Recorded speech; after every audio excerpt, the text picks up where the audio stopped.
안녕하세요. 공짜 창업입니다. 드디어 초기 창업 패키지 공고가 떴거든요.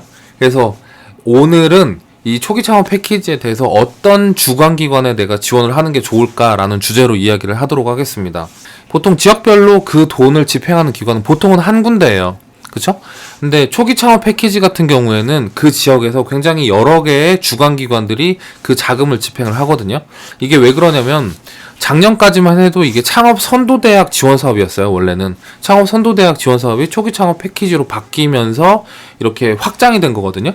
그래서 창업 선도대학도 그 지역에 보통 저희 지역만 해도 대학교가 3군데 정도가 한꺼번에 지원을 했었고, 그리고 이번에 초기 창업으로 그게 바뀌면서 거기에 추가적으로 외부 기관까지 하나 더 들어가가지고 제가 있는 전주에서만 해도 총 4군데의 그런 지원 기관이 있어요. 그래서 결국에는 우리가 지원을 할 때 그 중에서 한 군데를 선택해서 지원을 해야 되거든요. 그래서 과연 어디를 지원하는 것이 좋을까? 거기에 대한 저의 생각을 좀 전달을 드리도록 하겠습니다. 그리고 제가 찍고 있는 거의 대부분의 다른 영상들도 마찬가지지만 이거는 이제 저의 생각이에요, 여러분. 여기에 대해서 여러분들이 또 개인적으로 추가적으로 생각을 해가지고 결정을 하셔야지 제 말만 듣고 여러분 결정하지 마세요. 아셨죠? 자, 제가 생각했을 때 내가 경쟁률이 낮아가지고 여기에 썼을 때 가능성이 높다. 사실 이거는 저는 의미가 없다고 봐요. 예상외로 경쟁률이 높다고 생각을 했던 곳에서 또 선정이 될 수도 있고, 그리고 사실 지원사업이라는 건 그때 그 장소에서의 분위기가 굉장히 많이 바뀐단 말이에요. 거기서 어떤 상황이 벌어질지 몰라요. 뭐 예를 들어서 거기 매니저가 이 기업 안 된다 뭐 이렇게 해가지고 틀 수도 있는 거고, 아니면 거기 심사위원이 예전에 나랑 안 좋았던 그런 경험이 있는 그런 심사위원일 수도 있는 거고, 변수는 엄청나게 많다니까요.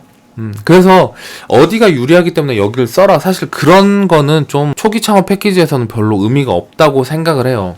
그러면 뭐가 의미가 있냐, 내가 실제로 사업을 진행을 함에 있어서 어떤 지원기관이 더 나에게 큰 도움을 줄 수 있느냐, 그거를 가지고 내가 그 지원기관을 선택을 하는 게 저는 맞다고 생각을 해요. 그래서 오늘 이야기를 드릴 거는 어떤 기관을 선택을 하는 게 내가 사업을 하는데 도움이 될까, 그런 주제로 좀 이야기를 드리도록 하겠습니다. 일단 처음에 말씀드렸듯이 이거는 100% 제 생각일 뿐이고 제가 느낀 그런 경험에 기초해서 말씀을 드리는 거기 때문에 여러분들이 여기에 대해서만 뭐 100% 신뢰하지는 마시고요. 여기는 그냥 참고 자료로만 여러분들이 생각을 하시면 좋을 것 같습니다. 일단 말씀드리면 주관기관별로 그 목적이 다 달라요. 우리가 생각하기에 주관기관이 이렇게 목적이 하나일 거라고 생각하죠. 근데 이거는 최고 그 주관기관의 짱이 어떤 생각을 갖고 있느냐에 따라서 그 기관의 목적이 굉장히 많이 바뀌거든요. 그래서 인사 시스템이 되게 중요한 거예요. 그러니까 아무리 이 매니저가 굉장히 기업들을 위하려고 그렇게 노력을 한다고 하더라도 인사 시스템이 그런 쪽을 지원을 하지 않으면 그러면 그렇게 하지 않게 된다니까요. 인사 시스템이 되게 중요해요. 그러면 어떤 시스템들이 있냐? 일단 대표적으로는 그 지원을 받는 그 기업이 성공을 하는 게 그 지원기관의 성공이다, 이렇게 생각하는 그런 지원기관들이 있죠. 이건 아주 훌륭하죠. 거의 대부분이 이럴 거라고 생각을 하는데, 그런데 이제 그렇지 않은 기관들도 되게 많이 있어요. 그러면 그 다른 기관들은 어떤 목표를 가지고 있냐면 이제 조용조용하게 잘 넘어가는 게 그게 이 기관의 목표인 경우도 있고요. 그런 경우에는 너무나 많은 그런 업체들을 선정하는 것도 별로 좋아하지 않아요. 그리고 또 어떤 목표들이 있냐면, 그러니까 정부 지원의 어떤 그 주관기관이 되려고 여러 가지에 또 어플라이를 해가지고 이렇게 사이즈만 키우는 그런 주관기관이 되려고 하는 그런 목표가 있는 그런 기관들도 또 많이 있어요. 그러니까 이제 여러분들이 그런 것들을 잘 판단을 해가지고 결국에는 내가 성공하는 게 이 기관의 목표가 되는 그런 지원기관을 선정하는 게 되게 중요하거든요. 그럼 어떤 기관들이 그런 기관인지 말씀을 드릴게요. 일단 첫 번째는 여러분들이 각 주관기관별로 교육이나 멘토링을 참여를 할 건데, 거기에서 그 멘토나 강의를 과연 누가 하는 거냐, 그게 되게 중요하거든요. 그거를 여러분들 잘 보셔야 돼요. 일단 그 멘토나 강의를 그 지역에 있는 사람들이나 아니면은 권력자들을 이렇게 멘토나 강의로 쓰는 그런 케이스들이 있어요. 이런 경우는 저는 좀 별로 추천하고 싶지가 않아요. 왜냐면 그런 기관들은 그 공적인 그런 어떤 힘을 사적으로 이용하는 거거든요. 그러니까 뭐냐면은 거기에 있는 매니저들이 개인적으로 내가 친해지고 싶은 사람한테 강의나 멘토링을 요청을 하는 거예요. 그래서 이제 그 멘토를 해주시는 그 멘토한테 돈을 주게 되잖아요. 그러면 이제 개인적인 네트워크가 형성이 되거든요. 사실 이렇게 이런 공적인 자리를 사적으로 이용하는 케이스의 멘토들이 예상외로 좀 있어요. 제가 이제 더 깊게는 말씀을 못 드리겠어요. 그래서 그 멘토를 과연 어떤 사람을 끌어들일 수 있느냐, 그게 이제 매니저의 역량이거든요. 그러면 이제 어떤 멘토를 쓰는 매니저가 좋냐? 그러면은 일단 그 지역 사람들이 아니라 외지에 있는 사람들을 멘토로 끌어다 쓰는 게 훨씬 더 좋죠. 왜냐면은 외지에 있는 사람들은 실제적으로 그 매니저한테 도움이 되기가 별로 힘들거든요. 그 지역에 있는 사람들이 그 매니저한테 도움이 되는 거예요. 그리고 권력자보다는 실무자 위주로 이렇게 멘토를 연결해주는 그런 분들이 또 되게 좋아요. 그러니까 그런 기관으로 우리가 지원을 하는 게 나중에 사업을 할 때 실제로 도움을 많이 받게 돼요. 제가 봤을 때 주관기관에서 제일 중요한 게 멘토 연결인 것 같아요. 그게 주관기관의 능력이고, 그것만 잘해주는 그런 주관기관 들어가도 여러분들이 사업을 할 때 있어서 상당히 도움을 많이 받을 수가 있어요. 아시겠죠? 자, 그리고 두 번째는 권위적인 그런 기관들이 되게 많이 있거든요. 그런데 그런 권위적인 기관들이 왜 그렇게 권위적이 됐냐? 그거는 이제 매니저가 권위적이다기보다 그 시스템 자체가 약간 내가 핸들링 해야 되는 그런 기관들이다, 이렇게 생각을 하는 기관들은 권위적이더라고요. 그런 곳들은 여러분들이 사업을 할 때 사실 발목을 잡는 경우도 많이 있어요.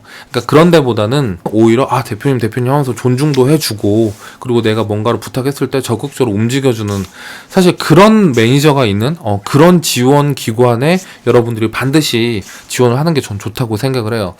아무래도 이제 우리가 돈을 지원받는 입장이잖아요. 지원받는 입장인데 돈을 주는 지원 기관에서 권위적으로 행동을 하면 거기에 대해서 발을 맞출 수밖에 없어요. 굉장히 힘들어지거든요. 근데 이제 멘토링이나 강의, 그리고 권위적인지 그렇지 않은지는 사실 우리가 이 기관에 대해서 여러 번 경험을 갖기 전에는 판단하기가 어렵단 말이에요. 그래서 제가 좀 제시를 드리는 건 뭐냐면, 이 지원 사업에 대해서 홍보를 좀 길게 가져가는 그런 지원 기관에 지원하는 게 여러분들이 도움이 많이 될 거예요. 홍보를 길게 가져간다. 이게 무슨 말이냐면, 홍보를 길게 가져간다라는 거는 내가 이 지원 사업에 지원할 대표들을 많이 모으려고 하는 거죠. 그 말은 뭐냐면은 훌륭한 기업들을 내 지원 기관에 모으려고 하는 거예요. 맞죠? 그거는 이제 그 지원 기관의 목표 자체가 이 기업을 성공시키려는 그런 의지가 굉장히 강한 경우에 그렇게 적극적으로 홍보를 해요. 그러니까 예상외로 많은 공공기관들이 너무나 많은 지원자들이 오는 걸 별로 안 좋아한다니까요. 이거 되게 놀랍죠? 그러니까 너무나 많은 지원자들이 오면, 예를 들어서 하루에 끝낼 일정을 이틀, 3일 이렇게 끝내게 되고요. 그리고 이 심사위원비라든지 여러 가지 복잡한 일들이 많이 생긴단 말이에요. 검토라든지. 그리고 지원자들이 너무 많으면 거기서 클레임도 걸고 문제가 많아요.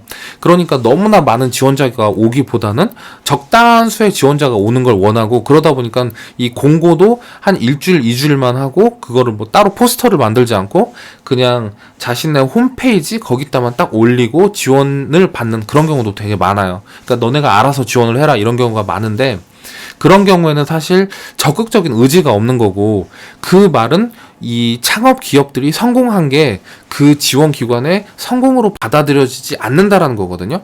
그래서 제 경험상으로는 이렇게 적극적으로 홍보를 하고 훌륭한 기업들을 막 모으려고 적극적으로 애쓰는 그런 지원기관들이 확실히 지원에 대한 서비스가 있고, 멘토링도 괜찮았고요, 강의도 괜찮았고요, 이렇게 전문성도 높았던 걸로 기억을 해요. 그래서 여러분들도 이제 제가 지금 3가지를 이야기를 해드렸는데, 이 3가지에 더해서 여러분들이 개인적으로 갖고 있는 생각들을 더해가지고 이번 초기 창업 패키지에 대한 여러분들의 지원 기관을 잘 결정을 해서 여러분들이 사업을 할 때 좀 잘 도움을 받을 수 있었으면 좋겠습니다.